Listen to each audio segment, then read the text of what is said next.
मोदी 3.0 का रास्ता साफ हो चुका है, लेकिन यह 2014 और 2019 की तरह वाली सरकार नहीं होगी। इस बार चीजें बदली हुई हैं क्योंकि यह लौटा है गठबंधन का दौर और इसीलिए डिमांड है घनघोर। बीजेपी को अपने दम पर बहुमत नहीं है, लिहाजा सहयोगी दलों के हाथ में सत्ता की चाबी है। चंद्रबाबू नायडू और नीतीश कुमार को किंग मेकर माना जा रहा है। इस शो में आज इसी पर हम बात करने वाले हैं। समझेंगे क्या क्या चुनौतियां हैं और कैसे बीजेपी उन चुनौतियों का मुकाबला करेगी।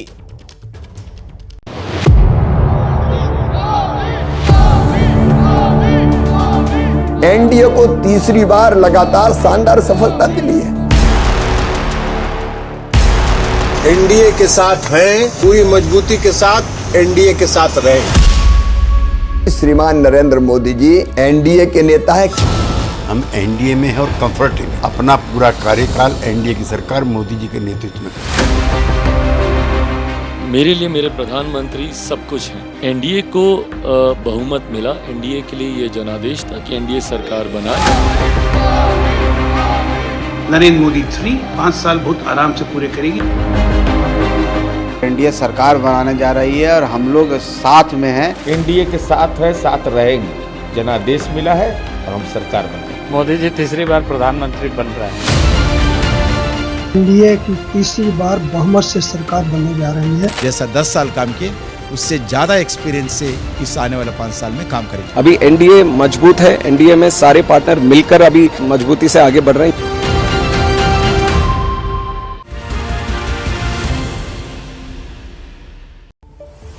तो 2024 के चुनाव और उनके नतीजों पर और उसके बाद की स्थितियों पर लगातार एबीपी न्यूज पर बड़ी कवरेज आप देख रहे हैं। मैं आपको पीएम निवास भी लिए चलूंगा। अंकित गुप्ता मेरे साथ वहां से जुड़ रहे हैं। नीतीश कैंप की हर खबर आप तक पहुंचाएंगे।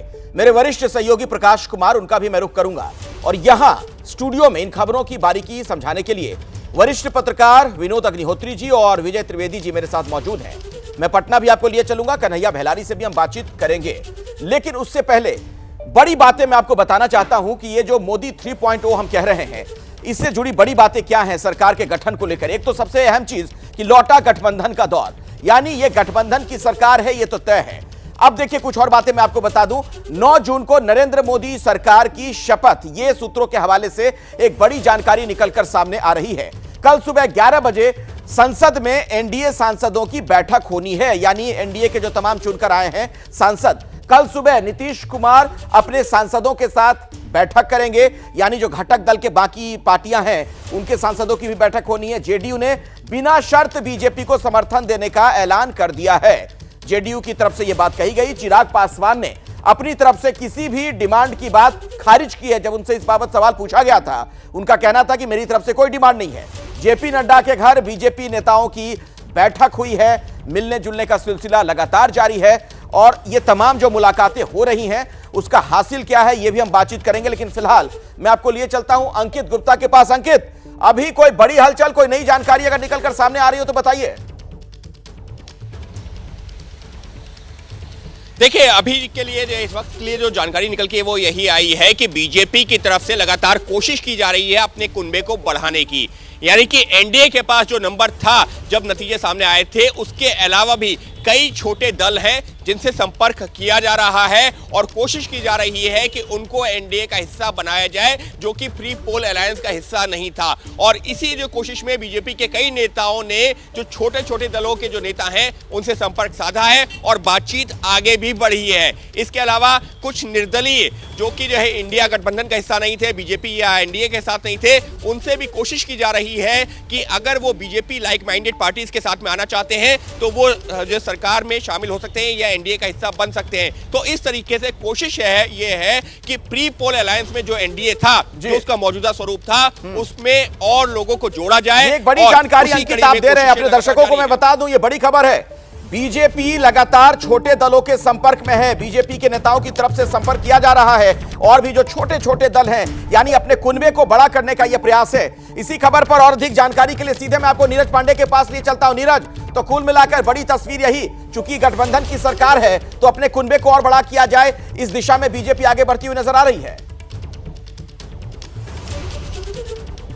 निश्चित रूप में भारतीय जनता पार्टी या कोई भी दल कोशिश उसकी यही होगी कि अपने कुनबे को बड़ा किया जाए। इसमें कोई शक नहीं कि भारतीय जनता पार्टी, कल भी हमने ये खबर चलाई थी कि भारतीय जनता पार्टी दूसरे दलों के संपर्क में है और इसके लिए बाकायदा 3 जो बड़े नेता हैं, राजनाथ सिंह, जेपी नड्डा, अमित शाह, इन तीनों लोगों की एक टीम गठित की गई है और 3 लोगों को पार्टी की तरफ से यानी कि एनडीए की तरफ से, भाजपा की तरफ से अधिकृत किया गया है कि ये लोग पॉलिटिकल पार्टीज के साथ संपर्क करेंगे, बातचीत करेंगे और लगातार ये बातचीत कर भी रहे हैं। ये खबर कल ही हमने एबीपी न्यूज़ में अपने दर्शकों को बताई थी।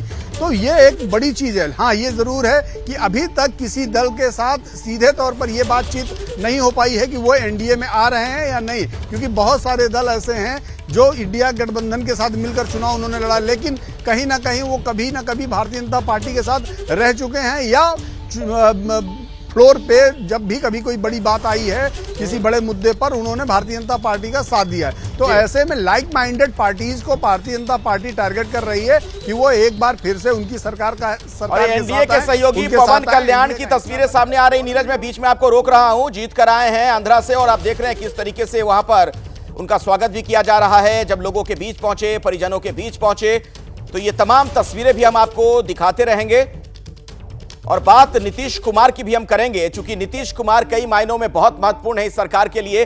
नीतीश है जरूरी, और जरूरी क्यों है और उनकी तरफ से क्या बातें कही जा रही हैं, क्या कोई डिमांड भी रखी गई है, उस बाबत हमें जो जानकारी मिल रही है वो मैं आपको बताना चाहता हूं। जेडीयू की क्या डिमांड है इसे समझिए आप। अग्निपथ की खामियां दूर हो। दरअसल इस बाबत केसी त्यागी का एक बयान आया था। उनका कहना था कि जो खामियां हैं दूर की जाएं, जातीय गणना हो। आपको पता है बिहार में नीतीश कुमार ने इसकी शुरुआत की थी। बिहार को विशेष राज्य का दर्जा दिया जाए, जो कि एक बहुत पुरानी मांग रही है नीतीश कुमार की, और बातचीत से यूसीसी का रास्ता निकले, यानी बातचीत के जरिए ही बीच का कोई रास्ता निकले, कोई समाधान निकले। आइए सीधे मैं आपको लिए चलता हूं। मेरे वरिष्ठ सहयोगी प्रकाश कुमार इस बीच में साथ जुड़ चुके हैं। बिहार से आने वाली हर बड़ी खबर आप तक को लगातार पहुंचाते हैं। एक बात बताइए प्रकाश, ये जो 4 बातें हमने बताई हैं, क्या नीतीश कुमार की सारी डिमांड इसी के इर्द गिर्द होगी या अंदर खाने कुछ और भी चल रहा होगा? देखिए अखिलेश, एक बात समझना होगा कि जैसे पिछले एनडीए का गठन हुआ था जिसमें अटल बिहारी वाजपेयी प्रधानमंत्री बने थे, तो उस वक्त भी कुछ कॉमन मिनिमम प्रोग्राम बनाया गया था। लेकिन जब पहली बार जब नरेंद्र मोदी बने तो उसके बाद से ना एनडीए, ना कोई कॉमन मिनिमम प्रोग्राम, ना ही कोई कोऑर्डिनेशन कमेटी, ना ही कोऑर्डिनेशन का कोई चेयरमैन, ना ही कन्वीनर, ऐसा कुछ नहीं हो रहा था। तो अब ये मौका आया है कि जब गठबंधन के सारे दल इसमें आ रहे हैं, जो बड़े घटक दल है जिसमें जेडीयू टीडीपी सबसे बड़ा दल है, तो ऐसे में इन लोगों की चाहत है कि कुछ ऐसा प्रोग्राम बने, कोई ऐसा कन्वीनर बने या सबको साथ लेकर चलने के लिए स्टीयरिंग कमेटी हो, जिसके सामने में कुछ ऐसे मुद्दे रखे जाए जिस पर की बातचीत हो सके। तो जाहिर है कि जब तक ऐसी व्यवस्था नहीं की जाती है तो इसमें पहले से ही केसी त्यागी इस तरह का बयान दे रहे हैं। चाहे जेडीयू के जो प्रवक्ता हैं नीरज सिंह, वो भी बयान दे रहे हैं विशेष राज्य के दर्जा को लेकर के। तो ये डिमांड्स जो है वो ऐसे ही नहीं की जा रही है, बल्कि इसे सार्वजनिक करके ये बताने की कोशिश हो रही है कि हम लोगों के कुछ जो डिमांड्स हैं या जो हमारी वैचारिक मतभेद होते हैं, उन मुद्दों पर आपस में टकराहट नहीं हो, इसलिए कोई ऐसी कमेटी बनाई जाए, ऐसे प्रोग्राम बनाया जाए। तो इस वजह से ये सारी बातें सामने आ रही हैं। जी अखिलेश। विनोद जी, देखिए आपको क्या लगता है कि क्या किसी कॉमन मिनिमम प्रोग्राम के जरिए ये सरकार आगे बढ़ेगी या प्रधानमंत्री मोदी की जो कार्यशैली है उसी की छाप देखने को मिलेगी इस बार भी? देखिए, प्रधानमंत्री नरेंद्र मोदी ने न तो गुजरात में और ना ही केंद्र में कभी गठबंधन सरकार जिस तरह चली थी अटल बिहारी वाजपेयी के टाइम में, वैसी सरकार कभी नहीं चलाई। एनडीए था 2014 में, लेकिन वो एनडीए धीरे धीरे बीजेपी हो गया और बीजेपी के बाद मोदी सरकार हो गई। और हम सब भी मोदी सरकार ही कहते थे और बीजेपी वाले लोग के प्रवक्ता और नेता भी मोदी सरकार ही कहते थे। चुनाव में भी मोदी की गारंटी थी, मतलब पार्टी भी नेपथ्य में थी और एनडीए तो मोदी नेपथ्य में था। लेकिन अब विवशता है, राजनीतिक मजबूरी है, और अब इसलिए एनडीए को दोबारा से अटल बिहारी वाजपेयी के युग का जो एनडीए था, जिसमें एक कन्वीनर होता था, एक अध्यक्ष होता था, एक स्टैंडिंग कमेटी थी, एक कॉमन मिनिमम प्रोग्राम था, नियमित बैठकें होती थी, उस तरह तो नीतीश कुमार और चंद्रबाबू नायडू दोनों उस पुराने एनडीए के हिस्से थे। तो ये चाहते हैं कि उसी तरह एनडीए वर्क करे, उसी तरह काम करे एनडीए। उसमें एक चेयरमैन हो, चेयरमैन तो जाहिर है प्रधानमंत्री होते हैं उसके, और एक संयोजक हो जैसे जॉर्ज फर्नांडीज थे, और साथ ही साथ कॉमन मिनिमम प्रोग्राम भी हो, जो आप ये डिमांड देख रहे हैं जो अभी जेडीयू की तरफ से जो आपने दिखाई, तो ये कॉमन मिनिमम प्रोग्राम का हिस्सा है। और जो कंटेंशियस इश्यूज हैं उनको परे रखा जाए। जब एनडीए पहली बार बना था तो नेशनल एजेंडा ऑफ गवर्नेंस बना था, विजय जी बैठे हुए याद होगा, उसमें राम मंदिर का मुद्दा, यूसीसी का मुद्दा और 370 का मुद्दा बिल्कुल किनारे कर दिया गया था कि ये मुद्दे जो है हम नहीं इसको उठाएंगे ना छेड़ेंगे। तो इसी तरह अभी जो मुद्दे हैं, जैसे यूसीसी का मुद्दा बीजेपी के घोषणा पत्र में था, इसके अलावा और भी इस तरह के कुछ मुद्दे हैं जिनको लेकर के इन दलों में इतना हो सकता है। उस पर भी आता हूं विजय जी, मैं आपके पास आऊंगा, लेकिन इस बीच एक बड़ी खबर आ रही है, दर्शकों तक वो जानकारी भी पहुंचानी जरूरी है। खबर यह है कि बीजेपी के राष्ट्रीय अध्यक्ष जेपी नड्डा के आवास पर पिछले 7.5 घंटे से मैराथन बैठक चल रही है। अमित शाह भी इस बैठक में हिस्सा ले रहे हैं। तो इस बैठक से क्या कुछ और जानकारी मिल पा रही है, नीरज आपको बताएंगे, मेरे सहयोगी भी वहीं पर मौजूद हैं। नीरज। अखिलेश, मैं आपको बता दूं, सुबह 10:30 बजे से ये बैठक चल रही है। जब भाजपा के अध्यक्ष के आवास पर अमित शाह पहुंचे थे, राजनाथ सिंह पहुंचे थे, उसके बाद करीब 2 घंटे बाद दूसरे केंद्रीय मंत्री और राष्ट्रीय महासचिव पहुंचे। ये बैठक लगातार चल रही, लेकिन कई नेता गए, कई नेता आए। 2 नेता कंटिन्यूअसली सुबह 10:30 बजे से इसी आवास से बैठे हैं, अमित शाह और जेपी नड्डा। वो सुबह से अमित शाह निकले नहीं, उनकी सिक्योरिटी की गाड़ियां आप देखिए उसी तरह लगी हुई है, सिक्योरिटी पर्सन्स यहाँ पे लगे हुए हैं, लेकिन अमित शाह अंदर जेपी नड्डा के साथ उनके आवास पर ही बैठे और लगातार किसी न किसी विषय पर, किसी न किसी रणनीति पर बात हो रही। इस दौर हम लोगों ने देखा राजनाथ सिंह निकल गए। लेकिन एक और बड़ी खबर अभी आ गई है, सीएम योगी भी दिल्ली पहुंचे हैं नतीजों के बाद। उत्तर प्रदेश के मुख्यमंत्री योगी आदित्यनाथ दिल्ली पहुंचे हैं। सीएम योगी आदित्यनाथ दिल्ली पहुंचे हैं। उनके मुलाकातों को लेकर क्या एजेंडा है, क्या बातचीत होनी है, इस बाबत कुछ और अपडेट लेते हैं। अंकित गुप्ता हमें इस पर जानकारी और ज्यादा देंगे। अंकित। अखिलेश, अभी आपने बताया भी था ना कि मैं प्रधानमंत्री आवास पर खड़ा हुआ हूं और अभी जो कुछ मिनटों पहले ही योगी आदित्यनाथ का जो काफिला है वो यहां से निकला है और यूपी सदन की तरफ आगे बढ़ा है। और इस वजह से ये खबर महत्वपूर्ण हो जाती है क्योंकि जानकारी यही आई थी कि बीजेपी ने अपने तमाम बड़े नेताओं को, खासतौर पर जो मुख्यमंत्री और उप मुख्यमंत्री हैं, उनको जो है, और वो भी यूपी से जुड़े हुए, उनको यहां पर बुलाया है जिससे कि जो हार की समीक्षा भी की जा सके और जो किस तरह से आगे बढ़ना है उस पर भी जो है मंथन हो सके। तो उत्तर प्रदेश के मुख्यमंत्री योगी आदित्यनाथ का यहां पर पहुंचना उसी बात की तस्दीक कर रहा है और मुमकिन है कि बीजेपी के जो संसदीय दल की जो बैठक हो या एनडीए की जो बैठक हो उससे पहले आज देर शाम योगी आदित्यनाथ के साथ में बीजेपी के आला नेतृत्व की यह बैठक हो। ठीक है अंकित, मैं आऊंगा आपके पास भी। दरअसल उत्तर प्रदेश में बीजेपी की जो उम्मीदें थी उससे बहुत कम सीटें आई। ऐसे में जाहिर तौर पर इस पर मंथन भी होगा और क्या किसी तरह की कोई जवाबदेही तय की जाएगी, यह बड़ा सवाल है। अभी की बड़ी खबर आपको बता दें, फिल्म अभिनेत्री और अब मंडी से सांसद कंगना रनौत के साथ चंडीगढ़ एयरपोर्ट पर बदसलूकी की घटना सामने आई है और इसके बाद अब उनका पक्ष भी सामने आ रहा है। कंगना रनौत को थप्पड़ मारने की खबर आई थी और इसी पर अब कंगना रनौत का पक्ष सामने आ रहा है। चंडीगढ़ एयरपोर्ट पर उनके साथ बदसलूकी की घटना हुई। सीआईएसएफ की महिला जवान पर उन्होंने गंभीर आरोप लगाए हैं। नमस्ते दोस्तों, मुझे बहुत ज़्यादा फ़ोन कॉल्स आ रहे हैं, मीडिया के भी और मेरे शुभचिंतकों के भी।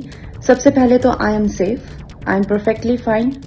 आज चंडीगढ़ एयरपोर्ट पे जो हादसा हुआ वो सिक्योरिटी चेक के साथ में हुआ। वहां पे मैं सिक्योरिटी चेक करके जैसे ही निकली तो दूसरे कैबिन में जो महिला थी, जो सुरक्षा कर्मचारी थी सीआईएसएफ की, उन्होंने उनके पास या उनको क्रॉस करने का इंतजार किया और साइड से आकर जो है मुझे मेरे फेस पे हिट किया और गालियां देने लगी। और जब मैंने उनको पूछा कि उन्होंने ऐसा क्यों किया तो उन्होंने कहा कि वो फार्मर्स प्रोटेस्ट को जो है वो सपोर्ट करती हैं।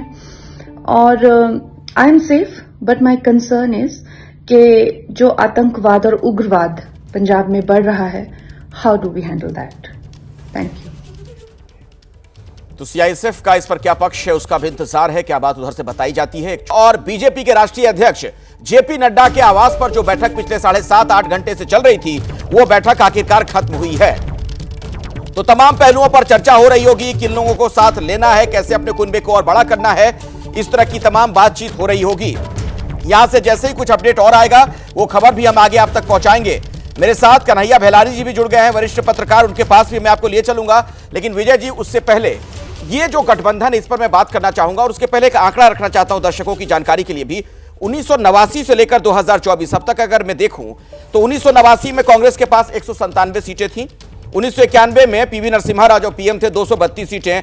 वाजपेयी जी 1996 में जब पीएम बने थे 161, फिर 1998 में 182, 1999 में 182, जी जी, और मनमोहन सिंह जब पीएम बने 1998 में उस वक्त 145, और दूसरी बार यूपीए 2 की सरकार में 206।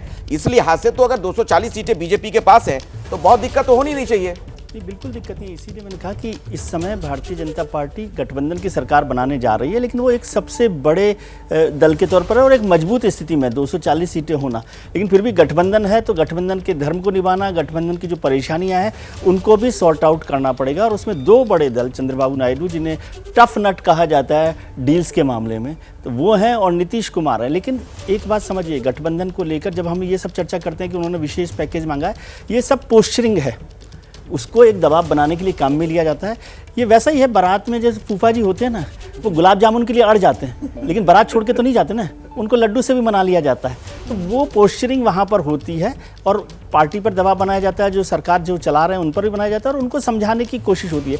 दरअसल मैं समझता हूँ कि ये मुद्दे उस दिन काम में आते हैं जिस दिन आप गठबंधन छोड़कर जा रहे होते हैं। बिल्कुल, उस दिन के लिए ये एक्सक्यूज़ कम होता है कि भाई बिहार में आर्थिक वो नहीं दिया गया विशेष राज्य का दर्जा, इसलिए हम छोड़कर जा रहे हैं, या आंध्र प्रदेश में नहीं दिया गया। जब तक आप सरकार में हैं तब तक उसके बीच का रास्ता निकाल कर किया जाता है, और गठबंधन में हमेशा बीच के रास्ते निकालने की कोशिश होती है, जिसको हम सीएमपी भी कह रहे हैं, कॉमन मिनिमम प्रोग्राम भी कह रहे हैं। उसमें कंटेंशियस इशू को अलग भी रखना और दूसरे दलों की बातों को शामिल करना, ये दोनों चीजें शामिल होती हैं। मतलब ये नहीं कि गठबंधन टूट जाएगा, कोई ऐसा नहीं हो रहा। जी विजय जी, जो बात कह रहे हैं उसे आप इत्तेफाक रखते हैं? नीतीश कुमार रहेंगे इसी तरफ? क्या उनकी अभी डिमांड हो सकती है? आपके पास क्या और सूचना वहां से है? देखिए, उनकी डिमांड जो है अभी तक फिलहाल विजय जी सही कह रहे हैं। अभी वो क्या डिमांड करेंगे? अभी तो वही एक यहाँ जो चर्चा है को चाहते हैं कि चुनाव विधानसभा का हो जाए जल्दी से जल्दी, ये वो चाहते हैं। और जो 2010 का जो फॉर्मूला था, 142 पर 141 पर हम लड़े और 102 पर वो लड़े, ये जो चर्चा है अभी जोर शोर से, क्योंकि जो अभी मैंडेट मिला है उसमें 44% लोगों का है, आसानी से चुनाव जीत सकते हैं जी, ये है। और फिर मंत्रालय की बात चल रही है कि हम मंत्रालय में रेलवे के लिए वो जाना है, रेलवे बिहार के जो नेता होते हैं केंद्र में मंत्री बनते हैं, तो रेलवे के प्रति बड़ा उनका पुराना प्रेम रहा भी है, रेल मंत्री भी रहे नीतीश कुमार। हाँ, बिहार से बहुत लोग रेल मंत्री रहे हैं और बिहार के नेताओं का रहता है, रामविलास जी भी रहे हैं, डॉक्टर राम सुभग सिंह रहे हैं, ललित नारायण मिश्रा रहे हैं, जॉर्ज फर्नांडिस भी रहे हैं, बिल्कुल जॉर्ज फर्नांडिस भी रहे हैं। तो उससे चूंकि बहुत काम होता है, लोगों को मोबिलाइज करते हैं, वोट बनता है, और बिहार से बहुत सारे जो लोग जाते रहते हैं, मजदूर हों या और लोग हों, तो टिकट कंफर्म कराने में एक ज्यादा है कि वोट बनता है, वोट बैंक बनता है, उससे वोट बैंक बनता है। टिकट कंफर्म आपको याद होगा कि आपको याद होगा कि 2004 में रामविलास पासवान और लालू प्रसाद यादव टीवी के लिए लड़ गए थे, अंत में लालू ले लिए, उनके पास एमपी ज्यादा थे, फिर पासवान मनाने के लिए पीपीसी को उनके घर जाना पड़ा, और विश्वनाथ आपसी जब मनाए तब वो माने। दूसरा, मुझे लगता है कि बहुत दबाव नहीं बनाएंगे नीतीश कुमार मुख्यमंत्री, और अभी ऐसा भी एनडीए को छोड़ करके अलग। ठीक है, अच्छा, एक बड़ी खबर और आ रही है, दर्शकों तक वो अपडेट भी हम पहुंचाना चाहेंगे कि बाकायदा जो पूरी लिस्ट है वो चुनाव आयोग की तरफ से अब सौंप दी गई है राष्ट्रपति को। देश में चुनाव आचार संहिता अब खत्म, जो आचार संहिता लागू थी उसे हटा लिया गया है। 16 मार्च से ये आदर्श आचार संहिता लागू थी, अब इसे तत्काल प्रभाव से हटा लिया गया है और इसी ने राष्ट्रपति को सारी जानकारी दे दी है। तो ये तो तमाम औपचारिकताएं हुई विनोद जी। देखिए, अब चुनाव आयोग ने कि भाई चुनाव प्रक्रिया संपूर्ण हुई, ये लोग चुन करके आए हैं, पूरी सांसदों की लिस्ट और सारी व्यवस्था राष्ट्रपति जी को दे दी है, क्योंकि सरकार तो राष्ट्रपति की ही होती है। अब राष्ट्रपति जो है, ये सरकार की जो आगे की प्रक्रिया है गठन की, नई लोकसभा के गठन की लोकसभा के गठन की, और उसका सूचना जारी 16 जून तक इसका लोकसभा का कार्यकाल है, तो उससे पहले अधिसूचना जारी हो जाएगी। ठीक है, अच्छा विनोद जी, एक सवाल मेरे जहन में है, चूंकि आप अभी ब्रेक के दौरान कह भी रहे थे कि गठबंधन की सरकारों को आपने खूब कवर भी किया, उस दौरान आप रिपोर्टिंग भी करते रहे। अभी जो मौजूदा हालात हम देख पा रहे हैं, जो एनडीए की सरकार बनने जा रही है, इसके लिए सबसे बड़ी चुनौती आपके मुताबिक, आपके आकलन से क्या है? देखिए, एक तो जैसा विजय जी ने कहा कि जो बीजेपी के पास 240 सीटें हैं, खाली 32 सीटों का सांसदों की कमी है, तो जो तकलीफ या जो दिक्कतें अटल जी की सरकार में या वीपी सिंह के सामने या मनमोहन सिंह के सामने आई थी, वो उससे थोड़ी कम आएंगी, क्योंकि नंबर उतना बड़ा। लेकिन इसके बावजूद जो दोनों नीतीश कुमार और चंद्रबाबू नायडू, भले प्रकट तौर पर आपको लग रहा हो कि कोई शर्त नहीं रखी जा रही है और बड़े उदार हैं, लेकिन दोनों ही बहुत हार्ड बार्गेनर हैं। और बाबू को देखिए, नीतीश कुमार अटल जी की सरकार में थे, लेकिन तब जॉर्ज फर्नांडीज उनसे बड़े नेता हुआ करते थे, इसलिए वो चीज़ें सुलझा लेते थे। आज नीतीश कुमार अपनी पार्टी के सबसे बड़े नेता हैं। चंद्रबाबू नायडू के बारे में तो मैं जानता हूं कि बीपी सिंह के वो जो देवगौड़ा की जब सरकार बनी, तो वहां से लेकर के और अटल जी की सरकार तक वो हमेशा जो है चूड़ी टाइट करते रहते थे, वो टोटी हमेशा टाइट करते रहते थे। अब इस सरकार में वो कितनी हार्ड बार्गेनिंग करेंगे, कितनी चूड़ी टाइट करेंगे, ये आने वाले समय में रहेगा। और सबसे ज्यादा मुश्किल होगा उन्हीं को मनाना। अटल जी ने 3 लोग लगा रखे थे चंद्रबाबू नायडू हैंडल करने के लिए, जॉर्ज फर्नांडीज, प्रमोद महाजन और अरुण जेटली। ठीक है, आगे इस पर भी हम चर्चा को आगे बढ़ाएं। उससे पहले एक और अपडेट दर्शकों तक मैं पहुंचाना चाहूंगा। एक बड़ी जानकारी ये आ रही है कि बांग्लादेश की पीएम शपथ ग्रहण समारोह में अतिथि के तौर पर आ रही हैं। 8 तारीख को यहां पहुंचेंगी शेख हसीना, 8 जून को दिल्ली पहुंचेंगी। तो अभी की बड़ी खबर आपको हम बता दें। और इस बीच महाराष्ट्र की राजनीति से भी एक बड़ी खबर आ रही है। अजीत पवार वाला जो गुट वहां पर है, उसमें फूट पड़ने की आशंका है। तो आप देखिए, खेल दोनों तरफ से जारी है। 5 विधायक आज अजीत पवार की बैठक में नहीं पहुंचे। महाराष्ट्र की राजनीति से बड़ी हलचल। आपको बता दें कि लोकसभा चुनाव हो गया, अब आने वाले दिनों में महाराष्ट्र में विधानसभा चुनाव होना है। उसे लेकर लग रहा है कि यह तमाम रसाकशी अब देखने को मिल रही है। सूरज ओझा मेरे साथ जुड़ गए, मेरे सहयोगी इसी खबर पर। सूरज जी बिल्कुल, देखिए आज की जो बैठक है वो काफी महत्वपूर्ण बताई जा रही थी। इसमें लोकसभा में जिस तरह से इनका परफॉर्मेंस था उसे लेकर रिव्यू लिया जाएगा और कहां पर मेहनत करने की जरूरत है उस पर विचार करके आगे विधानसभा चुनाव को लेकर तैयारी की जाएगी। इसी बीच इस बैठक में 5 विधायक नहीं आ पाए और उन विधायकों ने अपनी अलग अलग वजह भी बताई और दावा ये भी किया जा रहा है कि इन 5 विधायकों ने इस बात की सूचना अजित पवार को पहले ही दे रखी थी कि वो यहाँ पर नहीं आ पाएंगे, लेकिन उनके एब्सेंट को लेकर कई सारे कयास लगाए जा रहे हैं। विजय जी, कहाँ जाती हुई दिख रही है सारी चीजें जो हलचल हम देख पा रहे हैं? देखिए अवधेश, अभी सबको अपने अपने कुनबे बचाने का वक्त है ये। एनडीए को भी अपना कुनबा बचाना है, इंडिया गठबंधन को भी अपना जो कुनबा है वो बचाना है। और उसमें खासतौर से महाराष्ट्र में जो एनसीपी और शिवसेना दोनों, क्योंकि वहाँ विधानसभा चुनाव होने वाले हैं, तो उनके कुनबे बचाने की बात है। एक छोटी सी लाइन और मैं जोड़ना चाहता हूँ कि जब हमने ये बात की कि भारतीय जनता पार्टी सबसे बड़े दल के तौर पर है, पिछले 1989 से अभी तक जिक्र कर रहे हैं, तो उसका दूसरा पक्ष भी देख लीजिए कि इस बार सबसे बड़ा विपक्ष है गठबंधन सरकार के सामने। ये 232 का जो आंकड़ा है ना, ये भी 1989 से अभी तक विपक्ष के लिए का जो है गठबंधन सरकारों में नहीं रहा है। तो एक मजबूत विपक्ष का सामना एनडीए गवर्नमेंट को करना होगा, तो उस सारी चीज़ों को भी ध्यान रखना होगा। और वो भी लगातार ये कुनबे को मैं जो बात कर रहा हूँ बचाने और तोड़ने का काम। नहीं तो हम लोग ये कहते हैं ना बार बार ये बात कि स्वस्थ लोकतंत्र के लिए मजबूत विपक्ष जरूरी है। हाँ, तो मतलब उस लिहाज से आदर्श स्थिति देख रहे हैं। बहुत लंबे समय बाद इतना बड़ा मजबूत विपक्ष यहाँ पर दिखाई दे रहा है। 197 थे, कांग्रेस वही सब मजबूत विपक्ष था, लेकिन उससे ज्यादा मजबूती है, ये सबसे मजबूत विपक्ष के तौर पर सामने आया है। तो उसको भी देखना पड़ेगा कि कैसे हैंडल करते हैं। और अभी एक बड़ी खबर आ रही है, राहुल गांधी के शेयर बाजार में घोटाले के आरोपों का जवाब देंगे पीयूष गोयल। 7:15 बजे प्रेस कॉन्फ्रेंस वो करने वाले हैं। विजय जी, आपसे थोड़ा मैं पीयूष गोयल के बारे में भी एक सवाल पूछना चाहूंगा कि क्या इस सरकार के लिए इस तरीके के लोग बहुत जरूरी होने जा रहे हैं, जो क्राइसिस मैनेजमेंट से जुड़े लोग होते हैं, रणनीतिकार होते हैं? पीयूष गोयल बहुत महत्वपूर्ण लोगों में से यदि क्राइसिस मैनेजमेंट को देखा जाए। और भारतीय जनता पार्टी में प्रमोद महाजन के बाद, ये भी मुंबई से ही आते हैं, तो प्रमोद महाजन के बाद एक तरह से क्राइसिस मैनेजमेंट को और खासतौर से कोएलिशन में उनका जो रोल है, क्योंकि वो सबके साथ एक बेहतर संबंध रखने वाले लोगों में से।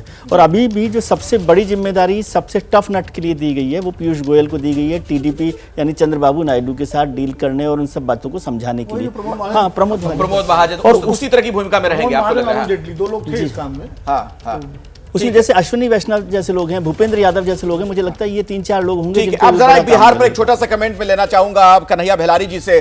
कन्हैया जी, सवाल वही है, नीतीश कुमार इधर ही रहेंगे ना? क्योंकि जिस दिन नतीजे आ रहे थे, मृत्युंजय तिवारी आरजेडी के प्रवक्ता मेरे साथ यहाँ स्टूडियो में मौजूद थे, मैंने उनसे सवाल पूछा था तो कह रहे थे चाचा भतीजे फिर से साथ आ सकते हैं, राजनीति संभावनाओं का खेल है।